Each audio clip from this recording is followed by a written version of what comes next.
Hello students, पिछले lecture में हम लोगों ने प्रॉपर्टीज़ ऑफ सॉल्ट को डिस्कस किया था। आज के इस लेक्चर में हम लोग क्लासिफिकेशन ऑफ सॉल्ट को डिस्कस करने वाले हैं। बेसिकली इस लेक्चर में हम कोलाइडल सॉल्यूशन के डिस्पर्ज फेज का जो पार्टिकल है उसके साइज के बेसिस पर हम सॉल्ट्स को क्लासीफाई करेंगे। तो क्योंकि हमें पता है कि सॉल्ट का जो पार्टिकल होता है डिस्पर्ज फेज का, उसका साइज का जो रेंज होता है वो 1 नैनोमीटर से 1000 नैनोमीटर के बीच में होता है। अगर वो इस रेंज का होगा तभी कोलाइडल सॉल्ट बनाने के, या हम कह सकते हैं कोलाइडल सॉल्यूशन बनाने के एलिजिबल होगा। अदरवाइज या तो वो सस्पेंशन बना लेगा या तो वो ट्रू सॉल्यूशन बना लेगा। अब बात आती है कि अगर वो इस साइज का नहीं हुआ फिर भी हम सॉल्ट बनाना चाहते हैं, तब हम क्या कर सकते हैं। तो मीन्स मैटर ये है कि अगर वो 1000 नैनोमीटर से ज़्यादा हुआ या 1 नैनोमीटर से छोटा हुआ, भाई हमारे पास 3 केसेस आ रहे हैं, या तो 1 नैनोमीटर से छोटा वाले, या तो 1 नैनोमीटर से 1000 नैनोमीटर की रेंज वाले, या तो 1000 नैनोमीटर से बड़े वाले। मीन्स अगर हम सबसे पहली कैटेगरी की बात करें तो हम कहेंगे 1 नैनोमीटर वाले। अगर हम दूसरी कैटेगरी की बात करें तो 1 नैनोमीटर से 1000 नैनोमीटर वाले। सॉरी, जो पहला टॉपिक था वो लेस देन 1 नैनोमीटर था, और जो तीसरा टॉपिक आएगा that will be greater than 1000 nanometre. तो अब भाई बात आती है कि अगर वो 1 नैनोमीटर से 1000 नैनोमीटर के बीच का है तब तो वो ऑलरेडी सॉल्व बना लिया, तब तो हमको कोई समस्या है ही नहीं। अगर वो 1 नैनोमीटर से छोटा है बेटा, तो क्योंकि 1 नैनोमीटर से छोटा पार्टिकल है तो ऐसे कई सारे पार्टिकल अगर हम आपस में जोड़ दें तो जोड़ करके हम क्या कर सकते हैं, एक बड़ा पार्टिकल बना सकते हैं जिसका साइज फर्दर 1 नैनोमीटर से 1000 नैनोमीटर के बीच में लाई करेगा, और वो कोलाइडल सॉल्ट का पार्टिकल होने के लिए एलिजिबल हो जाएगा। बट अगर कोई पार्टिकल ऐसा है जिसका साइज 1 नैनोमीटर से क्या है, सॉरी 1000 नैनोमीटर से बड़ा है, तो अगर पार्टिकल का साइज 1000 नैनोमीटर से बड़ा हो गया तो बेटा वो सिंगल पार्टिकल को अगर हम लोगों ने तोड़ा तो वो पार्टिकल अपना नेचर ही खो देगा। इस वजह से 1000 नैनोमीटर से ऊपर वाले पार्टिकल के लिए हमारे पास कोई खास जुगाड़ नहीं है, और अगर उसका पार्टिकल का साइज ऑलरेडी इतना बड़ा है तो हम उसे तोड़ करके फिर से उसका नेचर डिस्ट्रॉय करने वाले नहीं हैं। तो हम बेसिकली क्या करते हैं, जिनका साइज 1 नैनोमीटर से छोटा है या 1 नैनोमीटर से 1000 नैनोमीटर का है, उस वाले सॉल्ट के पार्टिकल्स को हम, सॉरी कोलाइडल सॉल्यूशन के पार्टिकल्स को हम एलिजिबल रखते हैं। तो भाई बात करते हैं कि अगर वो साइज 1 नैनोमीटर से छोटा होगा तब क्या होगा, और 1 नैनोमीटर से 1000 नैनोमीटर के बीच का होगा तब क्या होगा। तो इस बेसिस पे जो सॉल्ट्स हैं वो 3 तरीके से क्लासीफाई किए गए हैं। सबसे पहला जो सॉल्ट है that will B multi molecular salt, multi molecular salt, और जो दूसरा है that will B micro molecular salt. Macro, ध्यान रखिएगा यहाँ पर मैक्रो लिखा हुआ है, माइक्रो नहीं है, मैक्रो मॉलिक्यूलर सॉल्ट। और जो तीसरा सॉल्ट है हमारा that will B associative salt. अब जरा तीनों को एक एक लाइन में समझने की कोशिश करते हैं और फिर डिटेल में भी समझ लेंगे। तो भाई अगर हम बात कर रहे हैं मल्टी मॉलिक्यूलर, तो नाम से ही क्लियर हो रहा है कि कई सारे मॉलिक्यूल आपस में आकर के जुड़ रहे होंगे, मल्टी मॉलिक्यूल्स होंगे। तो इसका मतलब होता क्या है कि अगर कभी भी कोई ऐसा पार्टिकल है जिसका साइज 1 नैनोमीटर से छोटा है, तो अगर पार्टिकल का साइज 1 नैनोमीटर से छोटा है तो हम ऐसे कई सारे पार्टिकल को क्या करेंगे, आपस में जोड़ देंगे। तो यानी कई सारे पार्टिकल का इस्तेमाल हुआ 1 नैनोमीटर से बड़े का साइज बनाने के लिए, मतलब मल्टी मॉलिक्यूल्स का इस्तेमाल हुआ, और मल्टी मॉलिक्यूल्स का इस्तेमाल हुआ, that's why this type of salt is called as multi molecular salt. और इस मेथड में हम बेसिकली यूज कर रहे होते हैं Bredig's arc method. Bredig's arc method हम कह सकते हैं कि अलग अलग कई सारे पार्टिकल जिनका साइज 1 नैनोमीटर से छोटा है, उन पार्टिकल्स को हम आपस में क्या कर रहे होते हैं, वेल्ड कर रहे होते हैं, और वेल्ड करके एक बड़ा पार्टिकल बना लेते हैं जिसका साइज 1 नैनोमीटर से 1000 नैनोमीटर के बीच का है। और ये जो बड़ा बनाने का मेथड है उस मेथड में हम कौन सा आर्क मेथड इस्तेमाल करते हैं, ब्रेडिक्स आर्क मेथड। अब हम बात करेंगे भाई मैक्रोमोलिकुलर सॉल्ट क्या है। तो अगर मान लेते हैं कि पार्टिकल का साइज 1 नैनोमीटर से 1000 नैनोमीटर के बीच में ऑलरेडी है, मतलब उसका पार्टिकल खुद इतना बड़ा है कि वो सॉल्ट बनाने के कैपेबल है, then this type of salt is called as macromolecular salt. अब जो तीसरी कैटेगरी है ना, ये थोड़ी सी इंटरेस्टिंग कैटेगरी। इंटरेस्टिंग कैटेगरी क्या है, मींस सॉल्यूशन बनाने के पहले, कोलाइडल सॉल्यूशन बनाने के पहले इन पार्टिकल का साइज जो होता है वो 1 नैनोमीटर से छोटा होता है, पर जब हम इसको कोलाइडल सॉल्यूशन के मीडियम में डालते हैं, मतलब कि डिस्पर्जन मीडियम में डालते हैं, तो ये पार्टिकल्स खुद ही बिना किसी मेथड के लगाए हुए ये खुद ही क्या करते हैं, आपस में एसोसिएट हो जाते हैं। आपस में खुद ही जुड़ करके एक ऐसे पार्टिकल का फॉर्मेशन करते हैं जिनका साइज 1 नैनोमीटर से 1000 नैनोमीटर के बीच का होता है, और ये फिर कोलाइडल सॉल्ट्स का फॉर्मेशन करते हैं। इसके अगर एग्जाम्पल की हम बात करें तो इसका एग्जाम्पल है सोप वाटर। क्या है? Soap water. अब अगर हम इसको और डिटेल में समझने की कोशिश करें तो जो सोप का फॉर्मूला होता है that is basically CnH2n+1 COONA।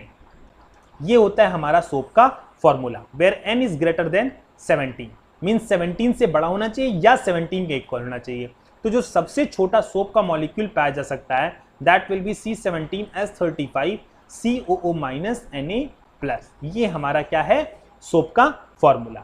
अब बेसिकली अगर हम एक सोप के मॉलिक्यूल की बात करें, एक सिंगल जो सोप का मॉलिक्यूल है ये 1 नैनोमीटर से 1000 नैनोमीटर के बीच के क्राइटेरिया का नहीं होता है। थोड़ी देर के लिए एज्यूम कर लेते हैं, केवल मैं एज्यूम कर रहा हूं, ऐसा मैं परफेक्ट डाटा आपको बिल्कुल नहीं दे रहा हूं, ये केवल मेरी समझाने की एक कोशिश है। लाइक इमेजिन कर लीजिए कि इसका जो डायमीटर है वो 0.75 नैनोमीटर के आसपास का है, मतलब एक जो सोप मॉलिक्यूल की लेंथ है वो 0.75 नैनोमीटर के आसपास की है। तो क्योंकि अब इसका साइज 1 नैनोमीटर से छोटा है तब तो ये कोलाइडल सॉल्यूशन बनाएगा ही नहीं, क्योंकि रेंज क्या होनी चाहिए? 1 नैनोमीटर से 1000 नैनोमीटर के बीच की। तो भाई चलते हैं, अब देखते हैं कि ये कोलाइडल मीडियम में डालने के बाद, मतलब कि डिस्पर्जन मीडियम में डालने के बाद क्या होता है। तो जब हम एक कंटेनर लेते हैं और इस कंटेनर के अंदर डिस्पर्जन मीडियम के अंदर हम इस सोप के मॉलिक्यूल को डालते हैं तो हमें क्या देखने को मिलता है, जरा देखते हैं। भाई सोप के मॉलिक्यूल को अगर हम लाइन स्ट्रक्चर फॉर्मूला में शो करें तो कुछ ऐसा देखने के लिए मिल सकता है, like 1 2 3 4 5 6 7 8 9 10 11 12 13 14 15 16 17 and this is COO- and Na+। तो हम कह सकते हैं कि ये वाला जो इंड है इस इंड में कोई भी चार्ज अवेलेबल नहीं है। चार्ज अवेलेबल नहीं है तो ये वाला इंड पोलर नहीं है। अगर ये वाला इंड पोलर नहीं है तो वाटर इसको डिसॉल्व करने वाला नहीं है। क्यों नहीं डिसॉल्व करने वाला है? वाटर खुद पोलर है। तो हमें पता है कि एक जैसों को डिसॉल्व करते हैं, तो वाटर अगर पोलर है तो वाटर भी किसको डिसॉल्व करेगा? पोलर को डिसॉल्व करेगा। तो मीन्स ये वाला जो इंड है ये वाटर इनसॉल्युबल है, मीन्स हम कह सकते हैं कि ये वाला इंड क्या है? हाइड्रोफोबिक इंड है। लेकिन जो इसका दूसरा वाला इंड है इसके ऊपर चार्ज है, that's why this end is called as hydrophilic end. अब भाई मैटर ये फंस गया कि एक ही सोल्यूशन के एक ही पार्टिकल का आधा पार्ट वाटर में डिसॉल्व हो सकता है और आधा पार्ट डिसॉल्व नहीं होना चाहता है। तो भाई मैटर क्या है कि अब क्या होगा? तो जब हम इस सोल्यूशन को वाटर के अंदर डालेंगे तो हमें देखने को क्या मिलेगा कि यहाँ से बॉन्ड ब्रेक होगा, Na+ डिसॉल्व हो जाएगा और इस वाली पार्टिकल में अफरा तफरी मच जाएगी। लाइक ऐसा हो जाएगा कि भाई एक पार्टिकल यहाँ पर मूव कर रहा है, एक पार्टिकल यहाँ, एक पार्टिकल यहाँ, और ये जो इसका पीछे वाला टेल टाइप का पार्टिकल है वो डिसॉल्व होना नहीं चाह रहा है, वो पानी से दूर भागना चाह रहा है, और जिसके ऊपर चार्ज है वो पानी के अंदर डिसॉल्व होना चाह रहा है। तो हमें देखने को ऐसा मिलेगा कि कुछ देर के बाद ये पार्टिकल खुद ही एसोसिएट होंगे, ये खुद ही आपस में आकर के जुड़ जाएंगे और एक बॉल जैसा स्ट्रक्चर बना लेंगे, लाइक दिस वन।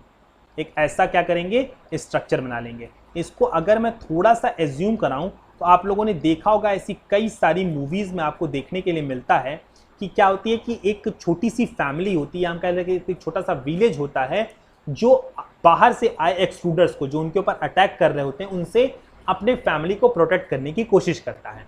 तो उसमें हम क्या देखते हैं कि जो फाइटर्स होते हैं वो एक घेरा बना लेते हैं और अपनी फैमिली को उस घेरे के अंदर रखते हैं। तो भाई मैटर क्या है कि जो लड़ना चाहते थे उन्होंने घेरा बना लिया और जो नहीं लड़ना चाहते थे वो कहाँ आ गए? बीच में आ गए। सेम कॉन्सेप्ट इन मॉलिक्यूल्स ने इस्तेमाल किया है। जो डिसॉल्व होना चाहते थे वो एक स्फीयर का रूप रख लिए, मतलब आउटर सरफेस पे आ गए, और जो डिसॉल्व नहीं होना चाहते थे वो इस स्फीयर के अंदर चले गए। तो एक 3D बॉल लाइक स्ट्रक्चर बन गया जिसके बॉल की सरफेस जो थी वो COO- की थी, और जो बॉल के अंदर वाला पार्ट था, मीन्स जो अंदर है जो हमें दिखाई नहीं देता, उस अंदर वाले पार्ट में हमारा हाइड्रोफोबिक इंड जाकर के क्या हो गया? सेटल हो गया। अब ऑब्वियस सी बात है, जो एग्जांपल मैंने लिया था जरा वहां पर चल करके देखते हैं। एक जो मॉलिक्यूल था उसका जो डायमीटर था that will be approximately 0.75 nanometre. अब भाई ऑब्वियस सी बात है कि एक डायमीटर यहाँ और एक डायमीटर यहाँ, मतलब एक मॉलिक्यूल यहाँ और एक मॉलिक्यूल यहाँ, तो जब दो मॉलिक्यूल एक साथ आएंगे तो अप्रॉक्सीमेटली ये कितना हो जाएगा? 1.5 नैनोमीटर के आसपास। तो मतलब पक्का हो गया कि इसका रेंज 1 नैनोमीटर से 1000 नैनोमीटर के बीच में पहुंच गया और ये कोलाइडल सॉल्यूशन फॉर्म कर लेगा। अब बात आती कि क्या ये जो हमने मॉलिक्यूल्स 1 नैनोमीटर से 1000 नैनोमीटर के बीच में पहुंचा है, क्या ये हमने किया है? आंसर है नहीं, ये खुद हुए हैं। That's why this type of sol is called as associative sol. क्योंकि ये क्या है, सेल्फ एसोसिएट हुए हैं। अब बात आती है कि इनका क्लींजिंग एक्शन क्या है, ये कैसे हमारे जो कपड़े गंदे होते हैं उनके ऊपर के डर्ट्स को, ऑयल्स को कैसे ये क्या करता है, अलग कर देता है। तो चलते हैं इसके ऊपर भी थोड़ा सा एनालिसिस करते हैं। तो हमें क्या देखने के लिए मिलता है कि फिर से हम एक एग्जांपल लेते हैं। लाइक हमने एक कंटेनर लिया, उस कंटेनर को हमने एक सोपी वाटर से फिलअप करते हैं। तो भाई जब हम सोप वाटर इसमें डालेंगे तो भाई होगा क्या, ऐसे कई सारे मिसेल्स, ये जो सर्कुलर फॉर्म हुआ है, इन सर्कुलर फॉर्म का हम क्या नाम रख देते हैं, इन सर्कुलर फॉर्म का हम नाम रख देते हैं मिसेल। ठीक है ना, MISCELLE, मिसेल। अब बात आती है कि ऐसे कई सारे मिसेल फॉर्मेशन होंगे और हमने क्या किया, हमने एक इसके अंदर क्लॉथ डाल दिया। अब इस क्लॉथ के ऊपर हम मान लेते हैं कि ऐसे दो छोटे छोटे क्या लगे हुए हैं, ऑयल के ड्रॉपलेट्स लगे हुए हैं। अब बात आती है कि भाई ऑयल का अगर ड्रॉपलेट लगा हुआ है तो सिंपल अगर हम कपड़े को पानी में डालेंगे तो वो कभी भी धुला नहीं जाएगा। क्यों नहीं धुलेगा, हम कपड़े को डाल करके जब पानी से निकालेंगे तो ऑयल जो था वो पानी के अंदर डिसॉल्व नहीं हो सकता था। क्यों नहीं डिसॉल्व हो सकता था, क्योंकि जो ऑयल है वो भी क्या है, हाइड्रोफोबिक है, वो भी पानी के अंदर डिसॉल्व होना नहीं चाहता। तो भाई बात क्या है, पानी जो है वो ऑयल को डिसॉल्व नहीं कर सकता, और ये जो मिसेल है ये खुद डिसॉल्व होने के लिए एक अपना स्पेशल शेप क्या कर लिया, अपना लिया है। अब देखो होगा क्या, ऊपर का जो सरफेस है इस मिसेल का वो तो वाटर के अंदर डिसॉल्व है, लेकिन जो अंदर वाला पार्ट है वो तो हाइड्रोफोबिक है, मतलब वो पानी के अंदर डिसॉल्व नहीं होना चाहता। और ये ऑयल भी क्या है, हाइड्रोफोबिक।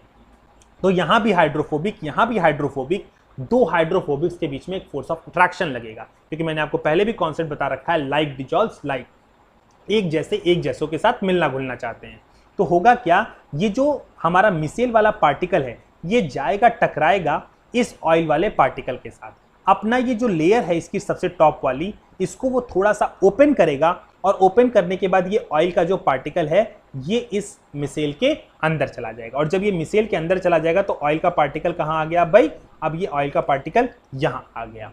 तो हुआ क्या, ऑयल का पार्टिकल हाइड्रोफोबिक था तो इसको हाइड्रोफोबिक ने ट्रैप कर लिया, और हाइड्रोफोबिक को डिसॉल्व कराने का काम कौन कर रहा है, तो हम कहेंगे कि भाई ऊपर वाली COO- लेयर जो हाइड्रोफिलिक थी और वाटर के साथ क्या थी, डिसॉल्व थी। तो कुल मिलाकर के वाटर के सरफेस, कपड़े के सरफेस से हमारा ऑयल क्या था, वो मिसेल के अंदर चला गया। आप लोगों ने इसका एक एग्जाम्पल है, इसको आप एड्स में भी आप लोगों ने देखा होगा कि जब किसी सर्फ का एग्जाम्पल दिखाता है तो वो दिखाते हैं कि एक कपड़ा रहता है जिसके थ्रेड्स पे डर्ट लगा होता है, और एक गोल सा बिल्कुल क्या कहते हैं, सोप के मॉलिक्यूल जैसा, मतलब फोम जैसा कुछ जाता है, उस डर्ट के साथ टकराता है और डर्ट चकनाचूर हो जाता है।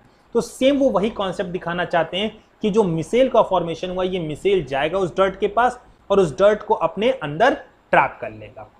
और जब कपड़े से डर्ट अलग हो गया, कपड़े से ऑयल अलग हो गया, तो ऑब्वियस सी बात है कि हमारा कपड़ा क्या हो गया, साफ हो गया। अब मैटर केवल यहाँ पर एक है, वो ये मैटर ये है कि क्या ये जो मिसेल बन रहा है क्या हमेशा बनेगा, मतलब पानी में थोड़ा सा सरफ डाल दिया बन गया? आंसर है बिल्कुल नहीं।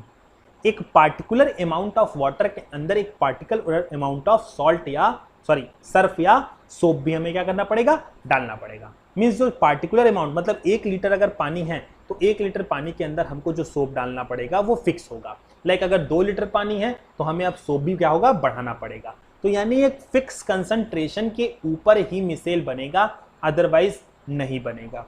जिस कंसंट्रेशन के ऊपर मिसेल का फॉर्मेशन होता है, that concentration is called as CMC, critical micellar concentration, critical micellar concentration. ठीक है। दूसरी चीज, अब बात आती है क्या ठंडे पानी गर्म पानी सब में बन जाएगा? आंसर है नहीं। ठंडे पानी में मिसेल्स कम बन सकते हैं, गर्म पानी में मिसेल्स ज़्यादा बन सकते हैं। आप लोगों ने ये चीज़ सुनी होगी कि गर्म पानी में कपड़े जल्दी साफ हो जाते हैं, ठंडे पानी में कपड़े जल्दी साफ नहीं होते। तो भाई आंसर सीधा सीधा आपको बहुत अच्छे से क्लियर हो चुका है कि ये जो मिसेल का फॉर्मेशन है ये एक फिक्स कंसंट्रेशन के ऊपर बनता है, साथ साथ में हम ये भी कह सकते हैं ये एक फिक्स टेम्परेचर के ऊपर बनता है, उस टेम्परेचर के ये नीचे नहीं बनेगा। और जिस टेम्परेचर के ऊपर मिसेल फॉर्मेशन कह सकते हैं हैपन होता है, उस टेम्परेचर को हम बोलते हैं क्राफ्ट टेम्परेचर। मतलब यहाँ पर हम लोगों ने दो चीज़ें पढ़ने के लिए मिली, एक क्राफ्ट टेम्परेचर और एक क्रिटिकल मिसेलर कंसंट्रेशन। अब अगर आपसे कोई पूछता है व्हाट इज क्राफ्ट टेम्परेचर, तो आप ये कहेंगे the temperature above which the micelle formation take place is called as Krafft temperature. And what is CMC means what is critical micellar concentration, तो आप कहोगे द कंसंट्रेशन ऑफ, सॉरी आपको ये कहोगे कि the concentration above which the micelle formation take place, और किसका concentration, उस सोप का कंसंट्रेशन या उस सर्फ का कंसंट्रेशन जो आप लोगों ने उस वाटर के अंदर डाला है। Means the concentration above which critical, the concentration above which micelle formation take place is called as critical micellar concentration. तो मैं उम्मीद रखता हूं कि आप सब लोगों को क्लासिफिकेशंस ऑफ सॉल्ट बिल्कुल अच्छे से समझ में आ गया होगा। कोई भी डाउट हो तो कमेंट सेक्शन में ज़रूर डालें, मैं आपकी डाउट क्लियर करने की कोशिश करूंगा। तब तक के लिए thanks a lot students, bye bye.